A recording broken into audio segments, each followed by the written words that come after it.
하느님 말씀 신약성경 에베소서 4장 22절에서 24절까지 보도록 하겠습니다. 에베소서 4장 22절에서 24절까지입니다. 하나님 말씀이 이러합니다. 너희는 유혹의 욕심을 따라 썩어져가는 구습을 따르는 옛사람을 벗어버리고 오직 너희의 심령이 새롭게 되어 하나님을 따라 의와 진리의 거룩함으로 지으심을 받은 새 사람을 입으라. 아멘.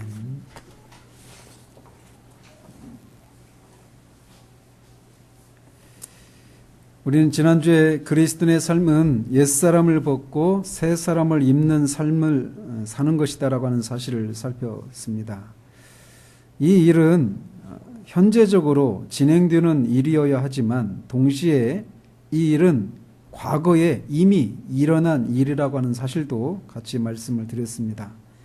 즉 우리 옛사람이 그리스도의 십자가에서 이미 못 박혀 죽었기 때문에 우리는 옛사람을 벗어야 한다라고 말씀드렸어요.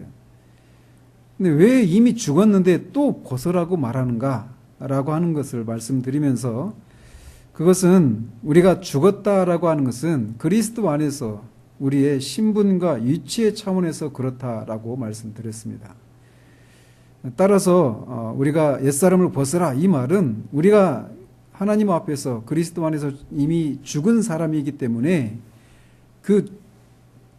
그런 신분, 그런 위치에 맞게 우리답게 살라라고 하는 것이라고 말씀드렸습니다. 그러면서 옛사람과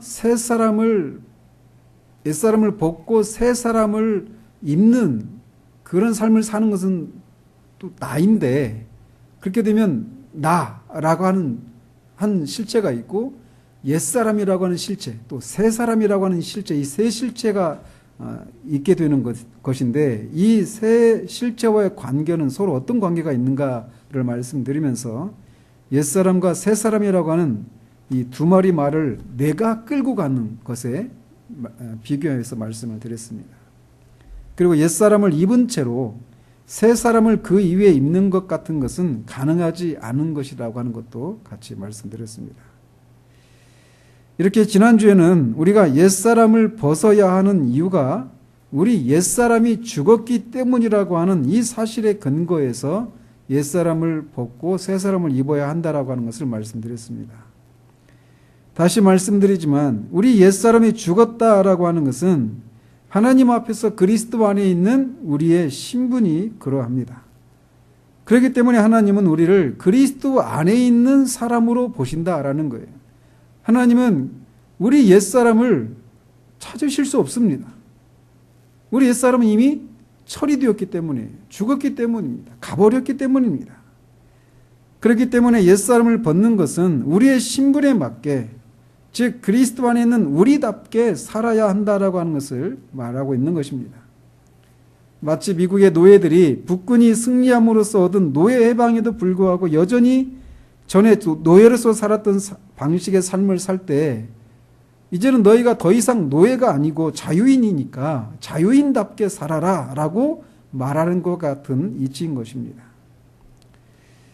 이렇게 먼저 우리가 옛사람을 벗어야 하는 첫 번째 이유는 우리 옛사람이 죽었기 때문인 것입니다.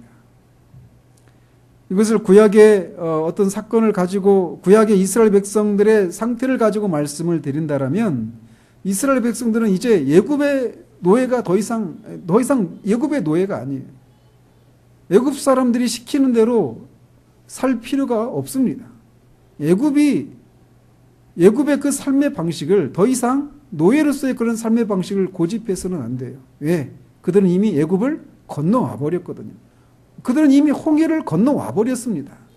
우리가 그리스도의 십자가에서 우리 옛사람이 죽은 것은 이미 영단번에 처리된 일이에요. 더 이상 우리는 옛사람과 상관이 없는 사람입니다.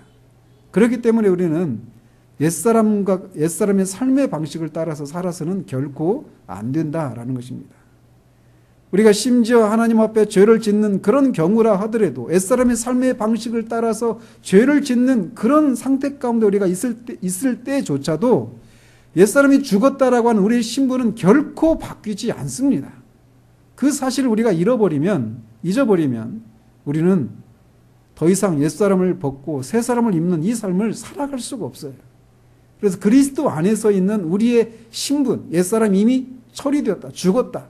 그래서 하나님은 우리를 새 사람으로만 보신다라고 하는 이 사실을 우리가 언제라도 반드시 붙들고 있어야 한다는 것을 기억해야 합니다. 이렇게 우리 옛사람이 죽어버렸기 때문에 우리는 옛사람의 행위들과 삶의 방식을 따라서 살아가서는 안 돼요. 이게 첫 번째 이유입니다. 옛사람을 벗어야 될. 그런데 사도는 우리가 옛사람을 벗어야 할 또 다른 이유를 이 22절에서 또 우리에게 말해주고 있습니다. 그것은 옛사람의 성질 혹은 본성이 그 본성이 가지고 있는 특징 때문이라도 우리는 우리 옛사람을 벗어야 한다라고 사도는 말하고 있습니다. 사도는 옛사람을 유혹의 욕심을 따라 썩어져가는 구습을 따르는 옛사람 이렇게 표현합니다. 우리는 이 표현들 하나하나 속에서 옛사람이 가지고 있는 특징 혹은 성질이 무엇인가를 알 수 있습니다. 우리말에는 유혹의 욕심을 따라 썩어져가는 구습을 따르는 옛사람 해서 썩어져가는 이라고 하는 이 단어가 뒤에 배치되어 있지만 원어에서는 이 앞에 배치가 되어 있습니다. 그래서 먼저 이 썩어져가는 이라고 하는 이 말이 옛사람의 특징이 무엇인가를 어떤 것이라고 말하고 있는가를 먼저 살펴보도록 합니다. 이 사도는 우리 옛사람의 특징을 첫 번째로 썩어져가는 것이다 라고 말을 하고 있는데 이 썩어져간다 라고 하는 말은 여러 가지로 해석할 수 있습니다. 그중에 가장 먼저는 여기서 말하고 있는 것처럼 썩어지는 거예요. 부패해져가는 것을 말하는 것입니다. 성경은 모든 인간은 부패한 본성을 가지고 태어난다라고 말을 합니다. 그래서 다윗은 하나님 앞에서 내가 죄악 중에서 출생하였으며 어머니가 죄 중에서 나를 잉태하였나이다 라고 말을 합니다.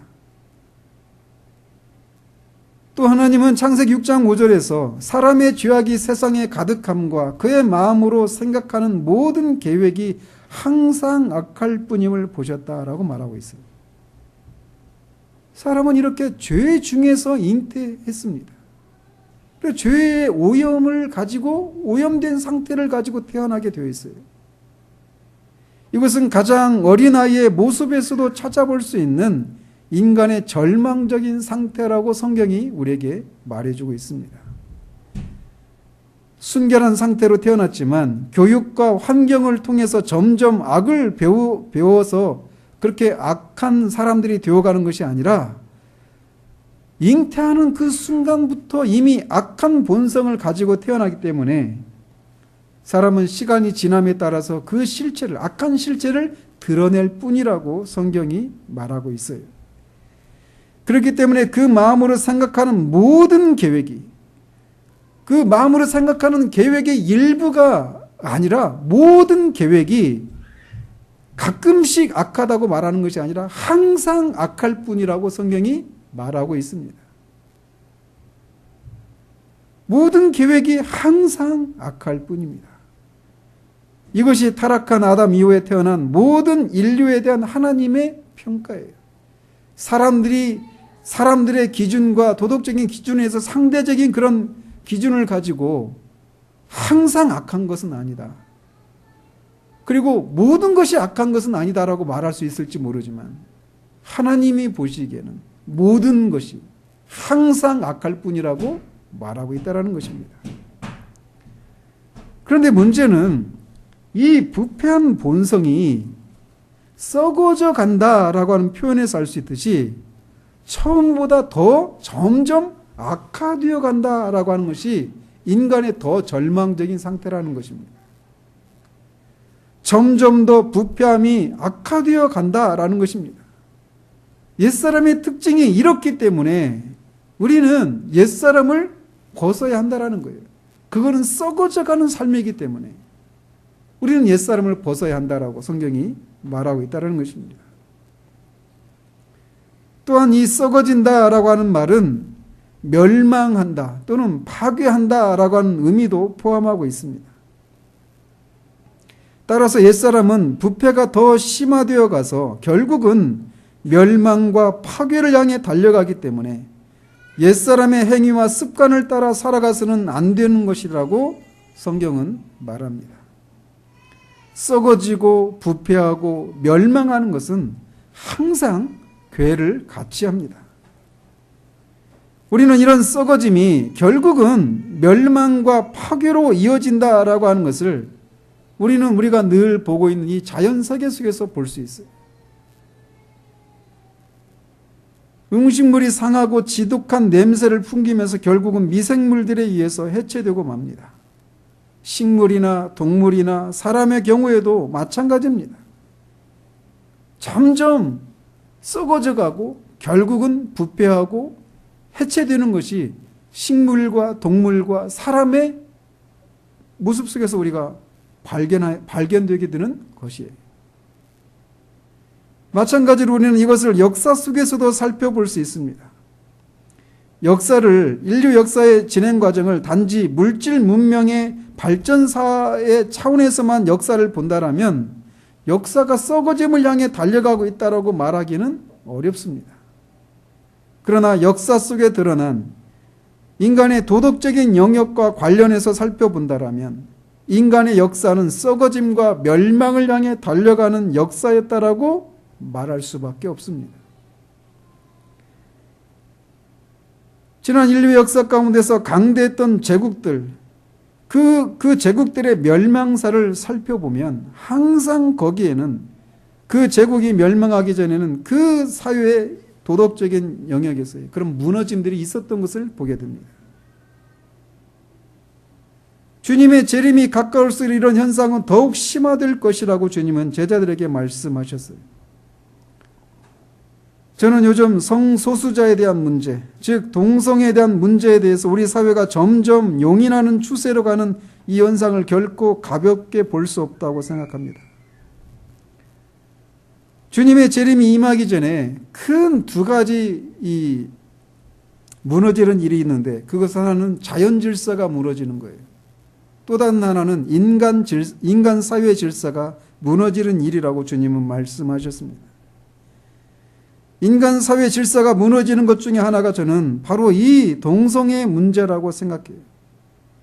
물론 로마 제국 시대에도 이미 동성애 문제가 이 소돔과 고모라에서도 창세기에서도 보고 또 로마 제국이나 지난 인류 역사 가운데 이 동성애 문제가 항상 있었던 것은 사실이지만 그것을 지금과 같이 전 세계적으로 지금 확장되고 있는 것처럼 법적인 제도를 통해서 동성애를 합법화하고 동성 간의 결혼을 인정하고 그래서 엄마가 둘인 가정, 아빠가 둘인 가정 이런 가정들을 인정하는 정도까지는 전의 인류 역사 가운데 그런 일들은 일어나지 않았었어요.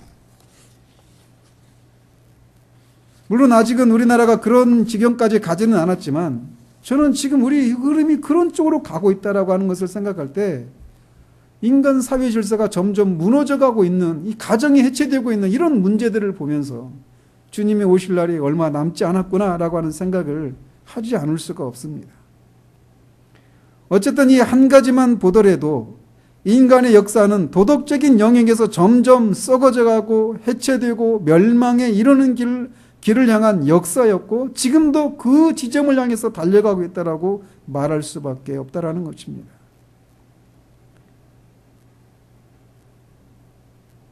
저는 슬프게도 우리 인간의 삶에서도 이 썩어짐과 부패와 멸망이 진행되어 가는 것을 보게 됩니다. 우리의 육체만 이것을 향해서 달려가는 것이 아니라 우리의 생각과 이상과 삶을 바라보는 방식에 있어서도 우리는 우리의 삶에서 이 썩어짐과 부패가 점점 시간이 지나면서 진행되어 간다라고 하는 것을 발견하게 됩니다. 어릴 때의 순수함과 청년의 이상적인 꿈과 삶에 대한 낭만적인 생각들은 시간이 지나면서 점점 여러 가지 이유로 인해서 오염되고 썩어져 가는 것들을 보게 됩니다. 이것은 그리스도 밖에 있는 사람들에게 해당되는 특징들이에요. 그래서 사람은 나이가 들어가면서 점점 더 완고해지고 삶에 대해서, 사람들에 대해서 냉소적인 태도들을 가지게 되고 사람들에 대한 관심이 사라져가는 것을 봅니다. 한번 여러분 주변에서 그리스도인이 아닌 사람들을 한번 보십시오. 특히 여러분이 초등학교 때나 중고등학교 그 동창들, 그리스도 밖에 있는 그런 사람들을 만나볼 기회가 있다면 그들의 삶을 한번 보십시오. 그들이 청년 때나 중년 때의 그런 순수하고 이상적인 생각들을 늙어서도 여전히 유지하고 세파에 물들지 않은 그런 순전함을 유지하면서 살아가는 모습들을 우리가 찾기가 쉽지 않다라는 것을 고백하게 될 것입니다. 초등학교나 중고등학교 시절의 동창들을 5, 60대가 되어서 한번 보십시오. 그들의 생각이 얼마나 찌들어 있고 그 옛날의 순전함과 순수함, 물론 그것마저도 이미 죄로 오염되어 있는 그런 모습들이었지만 그런 옛날의 그런 모습과는 거리가 먼 그런 그들의 모습을 우리는 발견하게 됩니다. 시간이 지나면 지날수록 우리는 여러 가지 면에서 삶에 대해서 냉소적이고 완악해지고 찌들어져가는 그런 모습들을 확인하게 됩니다.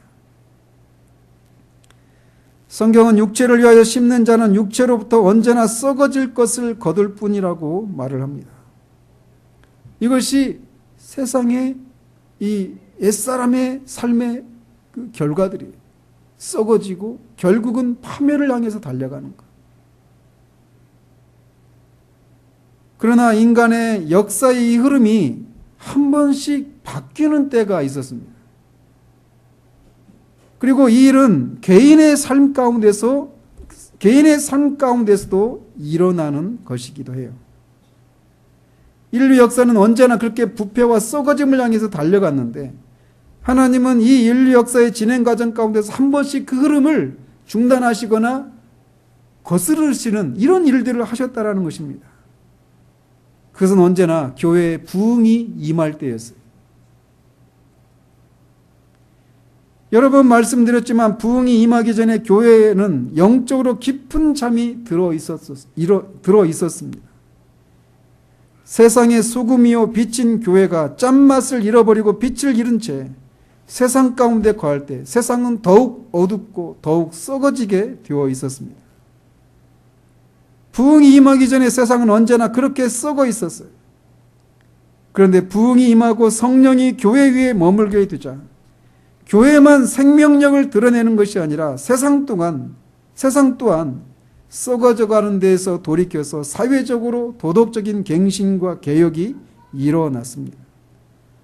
이런 도덕적인 갱신, 이런 삶의 계획들은 교육을 통한 계몽으로 일어나는 것이 아니라 부흥을 통해 교회에 성령이 임하시고 부흥의 영향을 받은 사람들이 그들의 삶의 자리로 돌아가서 성령을 따라 살면서 옛사람을 벗고 새사람을 입는 삶을 살아갔을 때 일어났던 일이었습니다.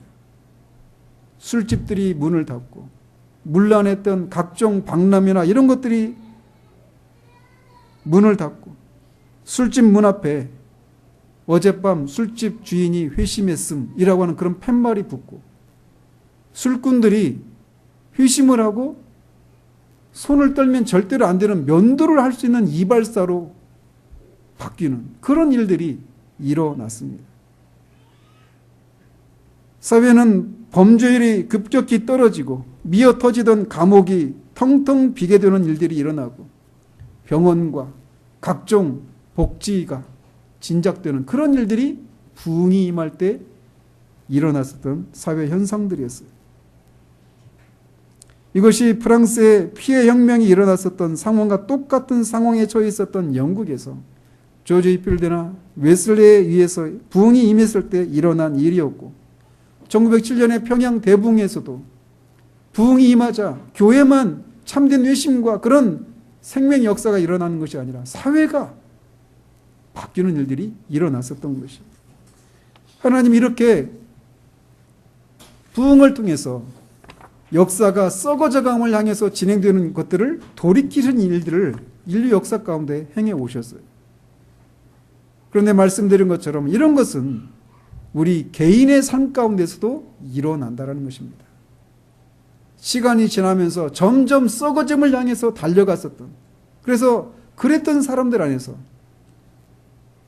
변화가 일어나는 거예요. 이것은 우리 삶에 있어서 얼마나 낭만적이고 아름다운 일인지 모릅니다.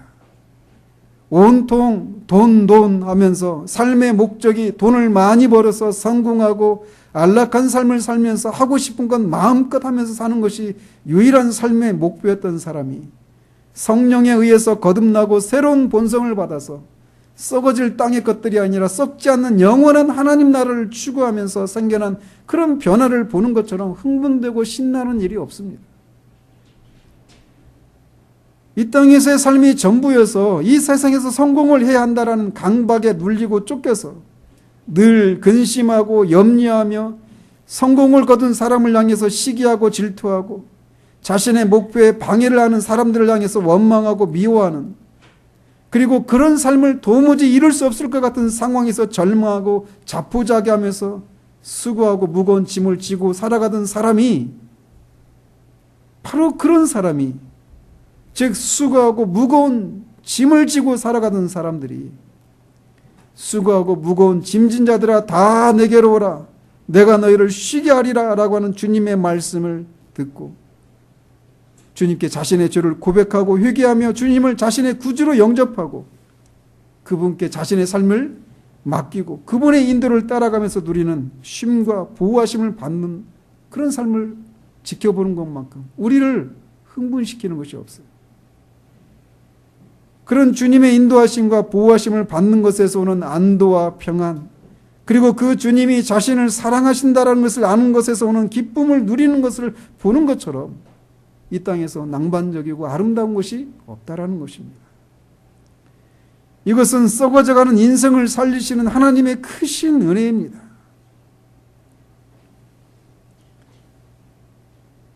이렇게 하나님은 개인의 삶 가운데서도 또 이 인류 전체 역사 가운데서도 이렇게 썩어짐을 향해서 달려가던 개인을, 역사를 부흥을 통해서 한 사람의 진정한 위심을 통해서 변화시키신 일들을 해오시고 계셨어요. 그러나 옛사람의 삶은 썩어짐과 부패와 해차와 멸망을 향한 삶입니다. 따라서 옛사람의 삶의 본질이 이렇기 때문에 우리는 옛사람을 벗어야 하는 것이에요. 그러니 이렇게 썩어지고 멸망을 향해 가는 이런 삶을 살기를 원치 않는다면 지금 우리의 죄를, 여러분의 죄를 주님께 정직하게 고백하고 여러분의 수고하고 무거운 짐을 대신 지시고 여러분에게 쉼을 약속하신 좋으신 우리 주 예수 그리스도를 여러분의 구주로 영접하셔야 합니다. 그분에게 여러분의 삶을 모두 맡겨야 합니다. 더 이상 내 인생의 이 짐을, 그리고 결국은 나를 썩어짐과 부패와 멸망과 해체로 이끌고 말 이 멸망의 삶에서 나를 건져주시기를 주님께 청하시면 됩니다. 지금까지 어떤 삶을 살았든 정직하게 여러분의 죄를 고하고 여러분의 연약함을 고백하며 주님을 바라볼 때 그분은 여러분에게 약속하신 쉼을 허락하십니다. 여러분은 진짜 사는 것이 무엇인지를 진짜 경험하게 돼요. 또한 이미 이런 은혜를 입은 사람이라면 더 이상 이렇게 우리를 부패와 썩어짐과 파멸로 이끄는 이 옛사람의 삶의 방식을 따라서 살면 안 됩니다. 우리는 옛사람이 죽었기 때문입니다. 또 이 옛사람은 우리를 결국 썩어짐과 멸망으로 인도하기 때문에 우리는 옛사람을 벗어야 합니다. 이어서 사도는 옛사람의 본질이 이렇게 썩어져 가는 것을 향하는 이유가 유혹의 욕심을 따르기 때문이라고 말을 합니다. 우리 옛사람의 삶의 특징이 이렇게 썩어짐과 부패와 해체와 멸망과 파괴를 향한 삶임에도 불구하고 우리가 옛사람을 따라 사는 이유는 우리의 욕심 때문이라고 사도가 말하고 있는 거예요. 여기서 말하는 욕심이라고 하는 단어는 부정적인 측면에서도 사용할 수 있고 긍정적인 측면에서도 사용할 수 있습니다. 우리 말로는 부정적인 측면에서는 욕심, 정욕, 탐심 이런 식으로 번역하지만 번역하고 긍정적인 측면에 대해서는 긍정적인 것을 향한 소원 이런 것은 갈망한다 이런 표현을 이렇게 표현하지만 이 욕심이라는 단어 똑같은 단어를 긍정적으로도 부정적으로도 사용할 수 있다라는 거예요. 그래서 주님이 유월절을 마지막 최후의 만찬에서 내가 제자들에게 내가 이 유월절을 너희와 함께 먹기를 내가 원하고 원했다라고 할 때 그 단어가 원했다라고 하는 단어가 여기서 똑같은 단어가 사용되고 있어요. 그래서 이 단어는 긍정적인 측면으로도 또 부정적인 측면으로도 사용할 수 있는데 문맥상 여기서 말하는 것은 악한 것을 가리키면서 사용되고 있다고 할 수 있습니다. 따라서 여기서는 우리 옛사람이 악한 것을 향한 소원을 가지는 것을 욕심이라고 이렇게 표현할 수 있어요. 이것은 사도가 앞에 2장 3절에서 우리가 그리스도 밖에 있었을 때 우리 육체의 욕심을 따라 지내며 육체와 마음에 원하는 것을 하여라고 말했을 때 그 욕심을 말합니다. 그런데 이 욕심이라고 하는 것은 우리의 몸과 관련한 욕심뿐만 아니라 마음이 원하는 것을 향해서도 우리의 욕심은 드러난다는 사실이에요. 그런데 우리가 여기서 반드시 짚고 넘어가야 할 것이 있는데 우리의 자연적인 본능이 모두 악한 것은 아니라고 하는 사실이에요. 먹고 마시고 싶고 자고 싶고 쉬고 싶고 누군가를 사랑하고 싶고 어떤 성적인 관계를 맺고 싶어하고 행복해지고 싶고 자신을 보호하고자 하는 이런 것과 같은 자연적인 욕구가 악한 것은 아니라는 것입니다. 이런 욕구들은 하나님께서 우리에게 심어주신 본성으로서 그 자체로는 악하지도 선하지도 않은 것들이에요. 하나님께서 우리에게 이런 자연적인 욕구를 주신 것은 우리로 하여금 하나님이 주신 생명을 누리고 유지하도록 하기 위해서 주신 것입니다. 따라서 옛사람을 벗는다라고 말할 때 이런 자연적인 욕구들을 억제하고 금지시키는 것을 의미하는 것이 아니라고 하는 것을 우리가 기억해야 해요. 소위 금욕주의자들은 옛사람을 벗는 것을 이렇게 하나님이 우리의 생명을 유지하고 누리도록 하기 위해서 주신 이런 자연적인 욕구들을 금지하는 것과 관련해서 생각해 왔습니다. 이런 것들은 이교도들에게서도 찾아볼 수 있고 심지어 우리들에게서도 이런 생각들을 우리도 모르게 가지고 있을 수 있습니다. 특별히 성적인 욕구를 금지하는 것이야말로 욕심을 따라 사는 삶이 욕심을 따르지 않는 삶의 어떤 대표적인 것이라고 생각해서 초대교회에도 이미 혼인을 하지 말아야 한다라고 하는 사람들이 있었습니다.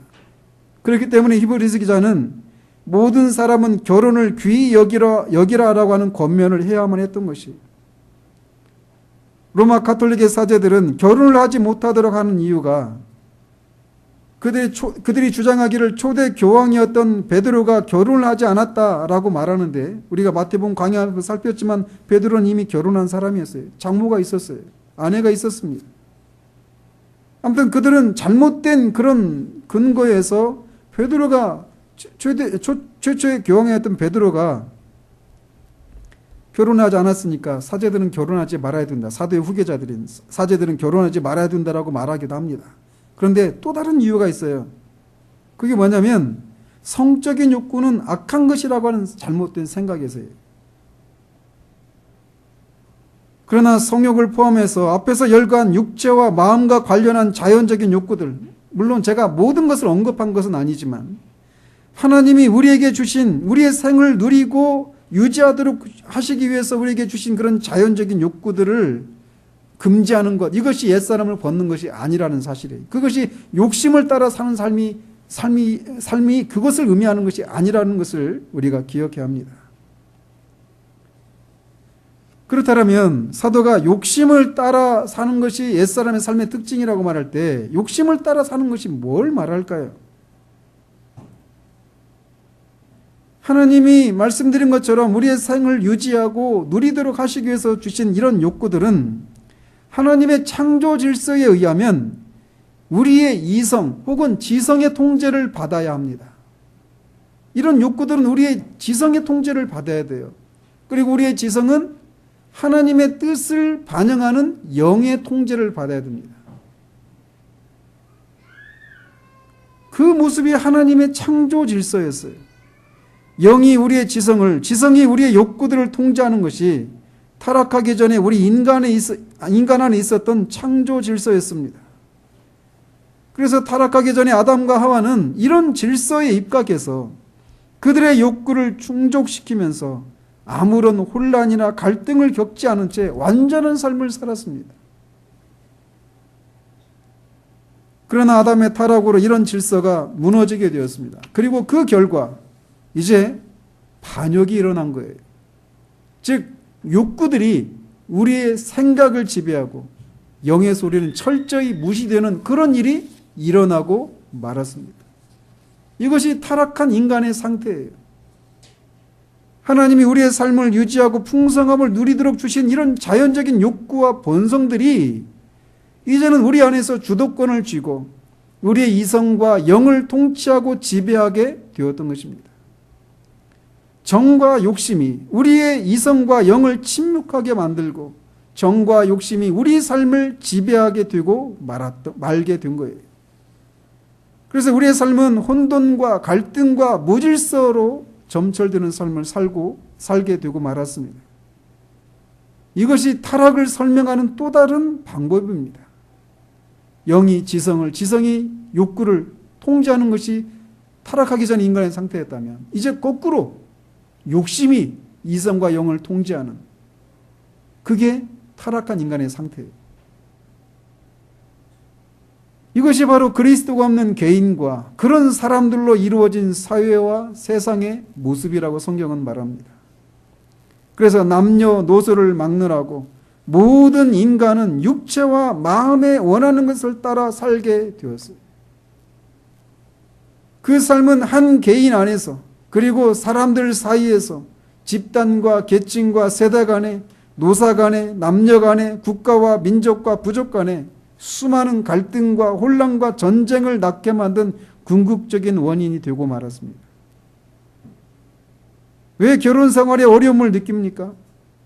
서로가 자신의 욕심을 따라 살려고 하기 때문에 그래요.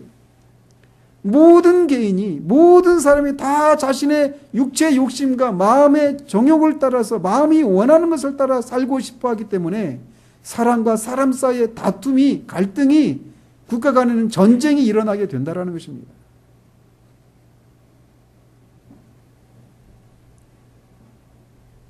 모든 개인과 관계들 속에 욕심이 주도권을 쥐고 이성과 하나님의 통제를 받는 영은 사라지게 되었고 그 결과 삶에는 케이아스, 혼돈이 찾아오게 되었습니다. 옛사람의 특징은 이렇게 욕심을 따르는 삶이고 그 삶의 결국은 모든 혼란과 갈등과 싸움과 파멸에 이르기 때문에 우리는 옛사람의 삶의 방식을 따라 살지 말아야 한다는 것이 사도의 두 번째 큰 이유 중에 하나예요.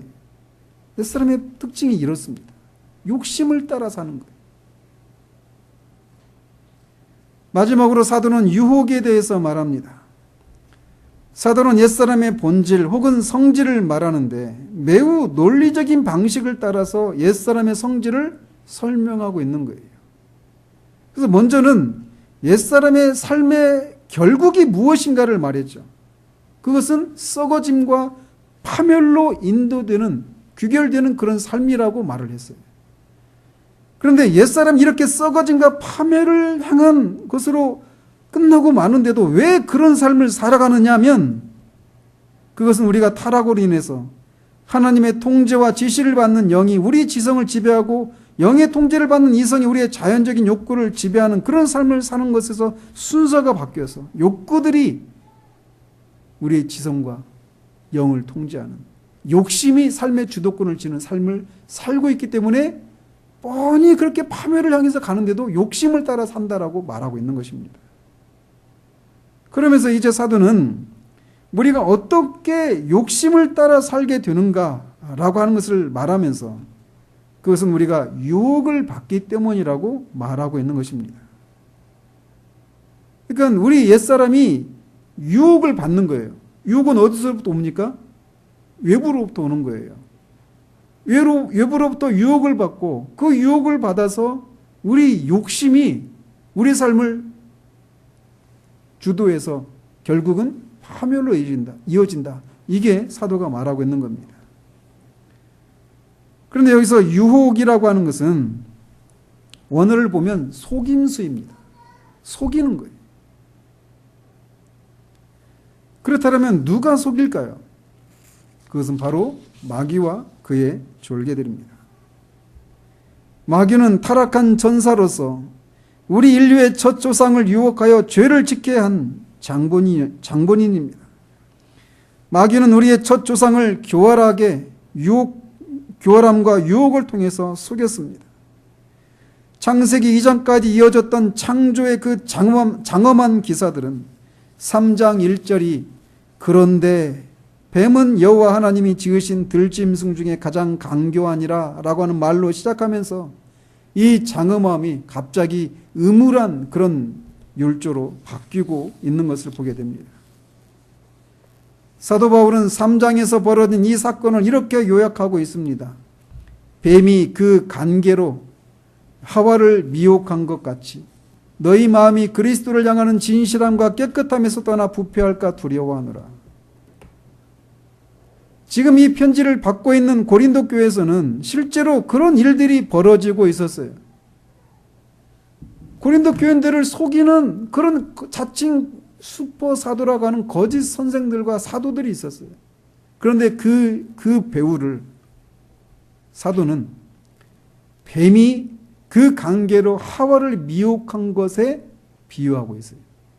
겉으로는 사람들에 의해서 거짓된 가르침이 베풀어지고 있지만 그 뒤에는 마귀가 있다는 것입니다.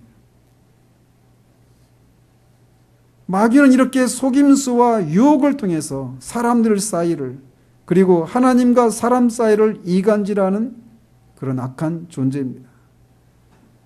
그런 우리 주님의 말씀처럼 처음부터 거짓말쟁이였고 거짓의 아비입니다. 지나가면서 말씀드리지만 사탄은 마귀는 우리로 하여금 각종 부패와 폭력과 음란과 이런 것들을 조장하는 그런 원인자예요. 그런데 그렇게 악한 많은 일들을 하는데 마귀를 지칭할 때 거짓의 아비다 라고 하는 이 말을 우리가 기억해야 됩니다. 거짓말이라고 하는 것이 마귀를 특징짓는 대표적인 한 가지 특징이라는 사실이에요. 그런데 우리 한국 사회 또 한국 교회에서도 저도 거짓말하는 것을 다른 살인하는 거나 간음하는 거나 이런 것보다 작게 여깁니다. 거짓말하는 건 결코 작은 일이 아니에요. 그거는 정말 마귀의 특징을 대변하는 거란 말이에요. 저는 세습의 문제보다 더 큰 것이 세습하지 않겠다라고 하는데 세습을 한 거예요. 즉 거짓말한 것이 더 큰 문제라고 저는 생각해요. 그런데 문제는 세상이 마귀가 이런 일을 하고 있다라고 하는 것을 인식하지 못하고 있다라는 겁니다. 그런 얼마나 교묘한지 사람들은 자신이 마귀에게 속고 있다라고 하는 것을 인식하지도 못한 채 마귀의 속임수에 빠져서 욕심을 따라 살아가고 있는 거예요. 따라서 기독교의 가르침이 단순히 살인하지 말아라, 거짓말하지 말아라, 간음하지 말아라 이런 것 같은 어떤 도덕적인 교훈의 차원에서 머물러서는 안 되는 이유가 바로 여기에 있어요. 왜? 그 모든 배후에 세상의 배후에 마귀가 있다라는 것입니다. 마귀의 속임이 있기 때문에 이 마귀의 관계를 간파하는 성령의 능력과 분별력이 필연적으로 요구되는 거예요. 성령의 능력이 동반되지 않으면 우리는 결코 하나님이 요구하시는 삶을 살 수도 없고 모든 것들의 배후에 있는 사탄의 그 관계들을 간파해낼 수가 없어요. 그런데 마귀는 이렇게 우리를 미혹하고 속일 때 우리 안에 있는 내부의 적인 죄라고 하는 것을 통해서 우리를 속이고 우리를 유혹한다는 것입니다. 로마서 7장에 내가 하나님의 법에 순종하기를 원하지만 내 안에는 또 다른 법이 나를 사망의 법 아래로 나를 이끌어가는도다 라고 말하면서 내가 그렇게 원하는데 그렇게 원하는 것을 살지 못하게 하는 것이 있는데 그건 내가 아니고 뭐라고 말합니까? 내 안에 있는 죄다 이렇게 말을 합니다. 사탄은 우리 안에 있는 이 죄를 통해서 우리를 유혹하고 속인다라는 거예요. 그리고 그 속임을 따라서 욕심을 따라 행하고 결국은 썩어짐과 파멸을 향한 삶을 살게 만든다라고 말하고 있는 것입니다. 그렇다면 마귀는 우리를 어떻게 유혹하고 속일까요? 그것은 창세기 3장에서 볼 수 있듯이 언제나 우리를 위하는 척 한다라는 겁니다. 죄는 언제나 우리에게 흉측한 얼굴을 하고 오지 않습니다. 만약 죄가 우리에게 너가 이런 일을 하면 너 정말 완전히 파멸되고 말 거야. 이런 죄를 범하면 파멸을 이루고 말 거야. 이렇게 온다면 우리가 하겠습니까? 결코 그렇게 가지 않습니다. 그렇게 다가오지 않습니다. 마치 만면에 웃음을 띠고 우리를 위하는 척하면서 다가오는 거예요. 그래서 뱀이 하와를 유혹할 때도 그 하나님이 금하신 나무의 열매를 따먹는 것은 결국 하와를 위한 것이라고 하는 것을 은근히 말했던 겁니다. 그렇게 인색하신 하나님이 너희들로 하여금 동산 나무에 있는 그 중앙에 있는 그 나무 열매를 따먹지 못하도록 한 것은 너희들이 하나님과 같이 되지 못하도록 하기 위한 것이다 라고 말하면서 저걸 따먹으면 너희들도 하나님과 같은 그런 존재가 되어서 진정한 자유를, 진정한 행복을, 진정한 만족을 누릴 수 있다라고 꼬인 거예요. 즉, 그 죄를 권할 때 사람으로 하여금 사람을 위한 일인 것처럼 그렇게 속인다라는 것입니다.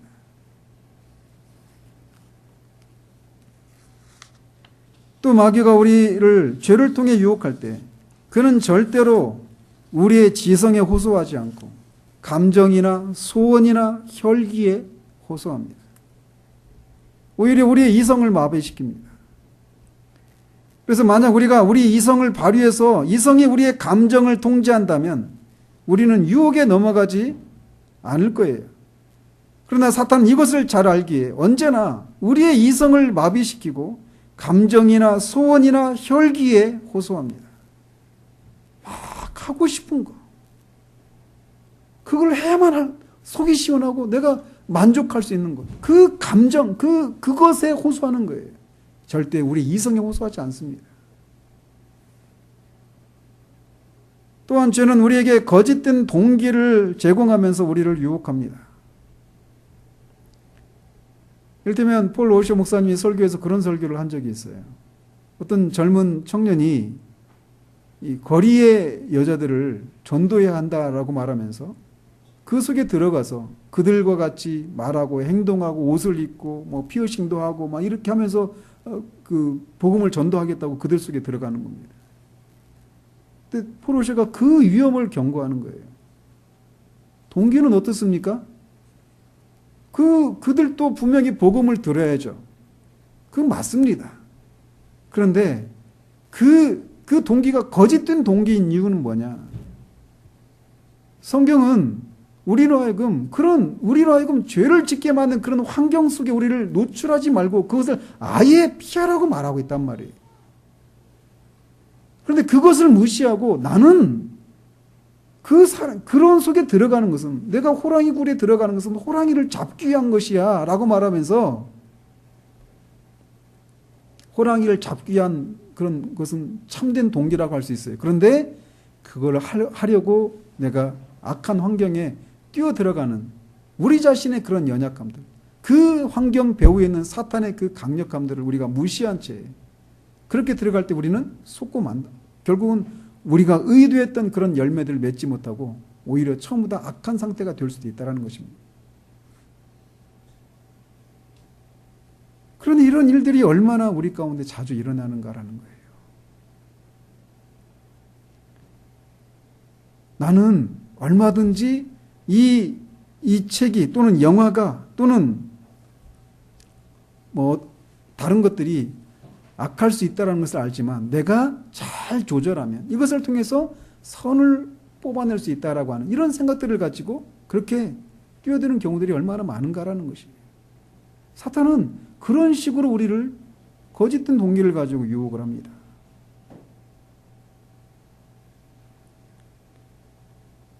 특별히 성공을 빌미로 그런 얘기들을 많이 해요.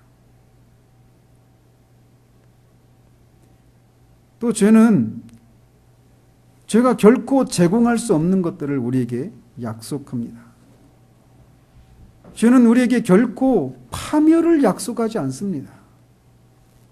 썩어짐을 결코 약속하지 않아요. 죄는 언제나 우리에게 행복을 약속합니다. 진정한 자유를 약속합니다. 성공을 또 만족을 누릴 수 있다라고 약속합니다. 그러나 그것은 죄가 제공해 줄 수 있는 것이 아니에요. 죄의 삭은 사망입니다. 죄는 파멸과 멸망으로 이끌 뿐입니다. 썩어짐으로 이끌 뿐이에요. 탕자의 비유 속에서 우리는 이것을 잘 보게 됩니다. 아버지의 통제로부터 벗어나서 많은 돈을 미리 받아서 아는 사람이 없는 곳에서 자유롭게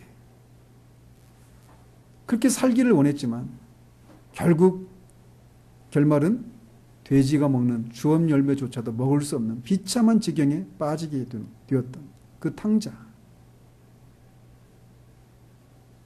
그 탕자 안에서 죄는 분명히 돈이 그런 자유가 자신에게 진정한 자유를 행복을 줄 것이라고 약속했을 거란 말이죠. 결코 그런 일이 일어나지 않았습니다. 지나가면서 말씀드리면 여러분 피노키오라고 하는 그 어린이 그 동화라고 말을 해야 될까요? 그걸 보시면 굉장히 성경적인 그런 모티프를 가지고 지어진 그 동화입니다. 거기서도 그 피노키오를 거기 무슨 동네죠? 당나귀 섬인가요? 제 지금 지명이 생각이 안 나는데 거기로 가면 네가 학교 가서 막 하고 싶지 않은 공부 안 해도 되고 마음껏 하루 종일 놀 수 있다고 꼬이잖아요. 자유를 진정한 행복을 약속한 거예요. 그래 갔지만 어떻게 됐습니까? 완전히 포로가 되죠.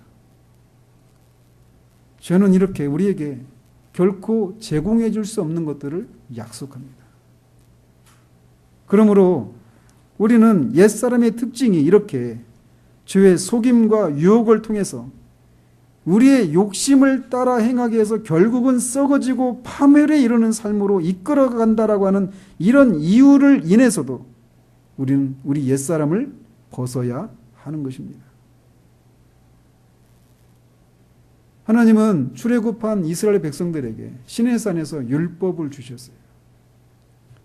그러면서 출애굽기, 레위기, 신명기에 하나님이 이스라엘 백성들에게 주신 율법이 나옵니다.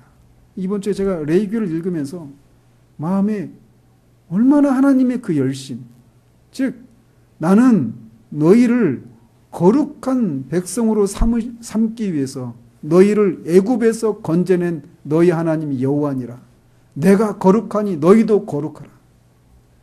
더 이상 옛사람, 즉 애굽에서의 삶의 방식과 그 가치관들 이런 것들을 추구하지 말고 내 백성과 함께 살아라 라고 하는 것을 얼마나 레위기에서 그렇게 강조하시는지.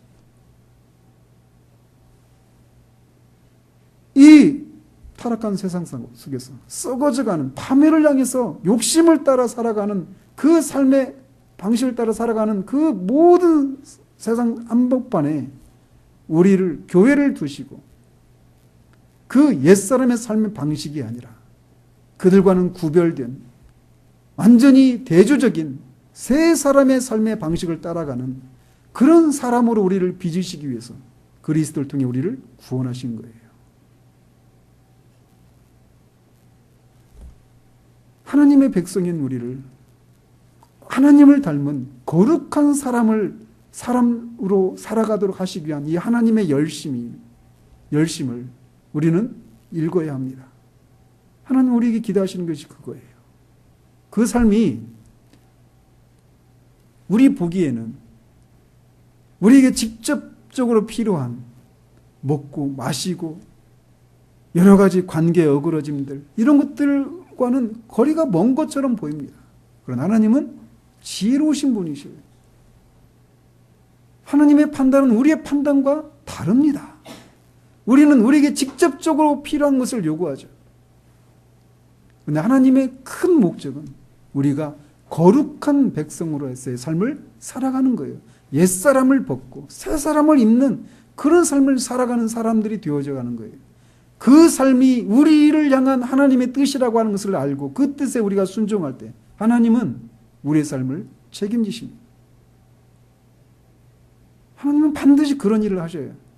이스라엘 백성들의 그 풍요로움은 항상 그들이 하나님의 그 뜻에 순종할 때 나타났던 거예요. 그 동일하신 하나님이 그리스도로 말미암아 우리의 아버지이십니다. 옛사람을 벗고 우리를 이렇게 파멸로 이끌어가는 이 옛사람을 벗고 더 이상 우리가 욕심을 따라서 죄의 유혹을 따라서 미혹을 따라서 살아가지 않고 새 사람을 입는 그런 사람이 되어지기를 우리 주님의 이름으로 축원드립니다. 하나님 아버지,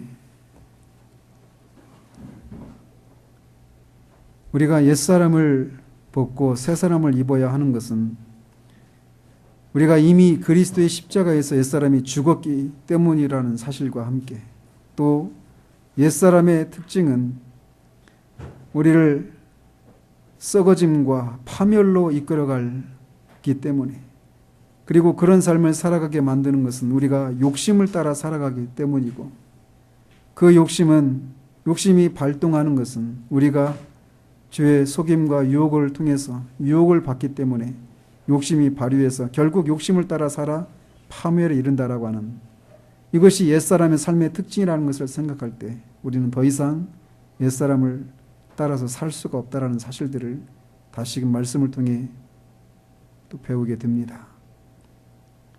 이미 우리가 그리스도 안에서 새로운 피조물이 되었고 우리 옛사람은 이미 가버렸습니다. 사라졌습니다.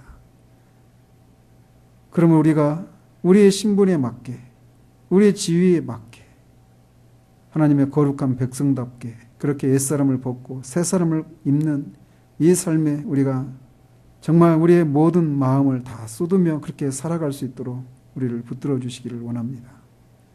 그렇게 살아갈 때 주님이 우리의 삶을 책임지시고 우리를 선한 길로 인도하실 것을 믿고 그렇게 우리의 자리 가운데서 오늘 우리에게 요구하시는 그 삶을 그런 방식의 삶을 살아가는 우리 모두 될 수 있도록 주님 도우시기를 원합니다. 예수 그리스도 이름으로 기도합니다. 아멘.